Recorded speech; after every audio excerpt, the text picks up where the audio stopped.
Hi everybody! So far in Unit 2, we've been talking about biodiversity and how high biodiversity helps populations, species, and ecosystems be more resilient in the face of environmental stressors. Ecosystems also provide ecosystem services, and these are things that can benefit humans both directly and indirectly. Ecosystems have intrinsic value, which is value that is independent of any benefit that it would give to humans. And for that reason, many people believe that we have a responsibility or a moral obligation to preserve ecosystems due to this intrinsic value.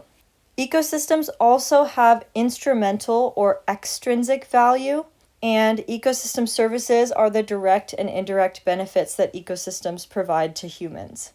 These are ways that people can help get more people on board to protect ecosystems or more motivated to protect ecosystems. And we can identify 4 specific categories of ecosystem services that are really beneficial to humans. Those ecosystem services are provisioning, regulating, cultural, and supporting services. Okay, first off, let's talk about provisioning services. Ecosystems produce provisions, which is just another word for goods that humans can use directly.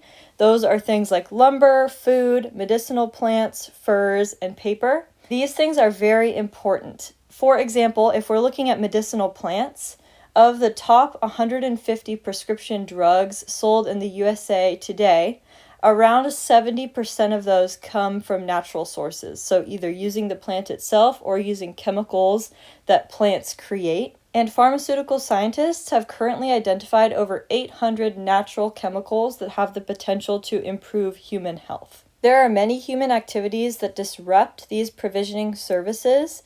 One of those is overharvesting. So when you overharvest something, whether it's a plant or an animal, it leads to reduced population sizes. When we have smaller population sizes, we know that that can lead to lower genetic diversity. In the case of wild-caught fish species, commercial fishing has driven down the abundance of many fish species, which causes those commercial fishing operations to shift over to other species of fish. And that then affects those other species and can cause them to be reduced as well. Water pollution is another way that humans disrupt these provisioning services. Water pollution has increased due to the use of synthetic fertilizers, which are man-made fertilizers, and it also has increased as humans have developed more urban areas and we have more runoff from those urban areas. Then finally, clearing land for agriculture and urbanization also impacts these services. As the human population grows, more and more land is cleared, and that's so that we can set up either monocrop agriculture, which means large areas of agriculture that are just growing one crop at a time, and areas for urbanization as well. Ecosystems also help to regulate environmental conditions, and these services are called regulating services. Some examples of this are tropical rainforests and oceans help to remove and sequester atmospheric carbon dioxide. So as we know, humans are performing combustion with using lots more fossil fuels. So that's increasing the amount of CO2 in the atmosphere.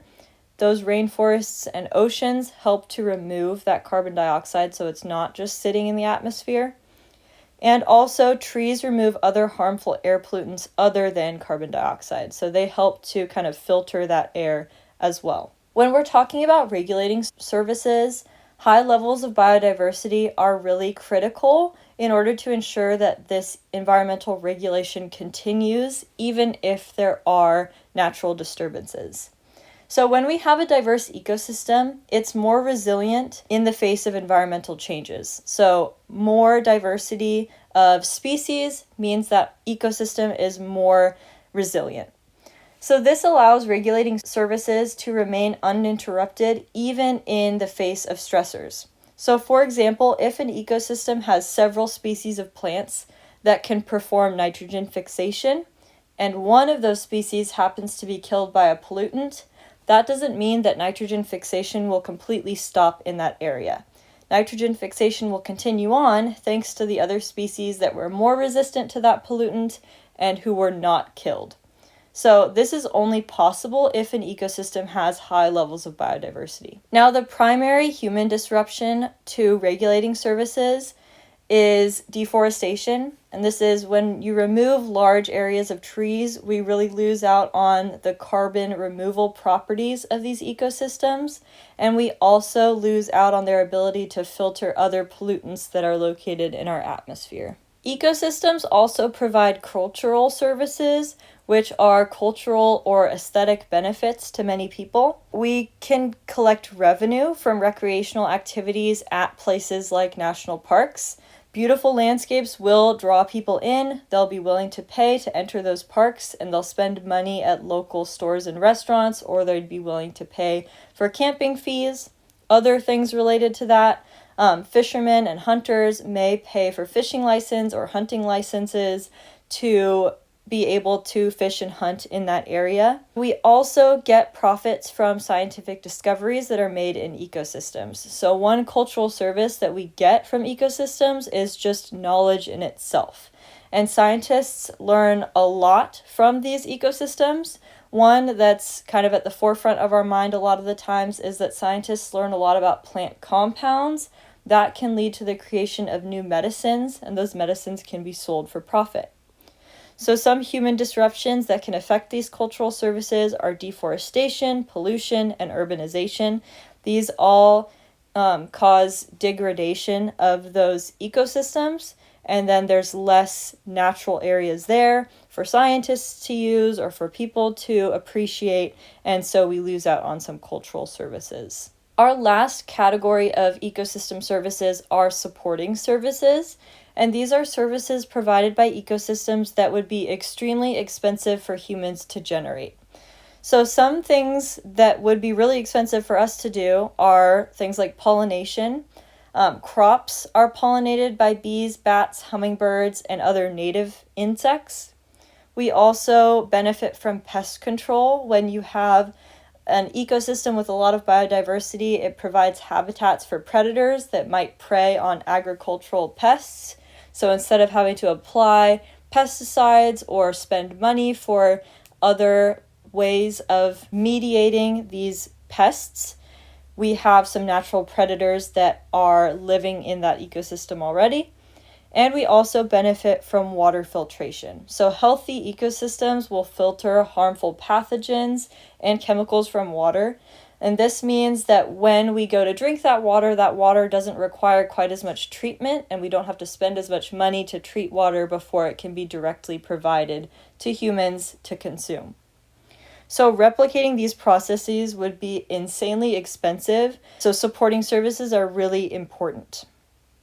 Some human disruptions that impact these services are pollinator habitat loss. So when our pollinators are losing habitat and they're not doing so well, that really harms our agriculture and the growth of food to support our growing population. And also the removal of wetlands for urban development disrupts these supporting services. Wetlands are an area that is really good at water filtration because they remain waterlogged at least for a portion of the year. And as that water filters through plants in that area, as well as the kind of muddy soil, those pollutants get filtered out a little bit.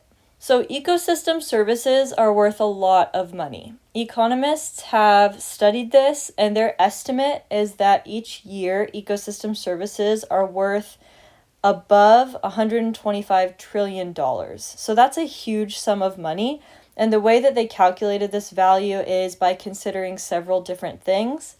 They considered replacement value, which is the costs that it would take to replace the services that are provided by natural ecosystems. So for example, that would be like paying humans to pollinate plants. And this picture up on the upper right has a picture of someone doing exactly that, pollinating plants by using a little paintbrush. Not only is this time consuming, but then you're also having to pay someone to do it. Another thing that went into this calculation was property values. By living closer to natural areas, property values increase. The screenshot at the bottom is of Bodega Bay, and one of the houses that I was looking at, I was looking on Zillow. There's one oceanfront house that's a studio, so not even 1 bedroom, 1 bath, it's just kind of one studio area, and it's being sold for almost $1 million. So just the proximity to certain things, like proximity to an ocean front, that will increase the value of your house.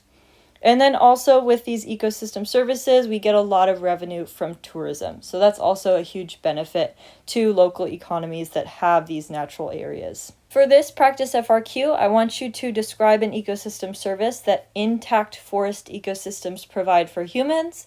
And I want you to identify one human activity that could degrade this ecosystem service and explain how the activity decreases the value of that ecosystem service.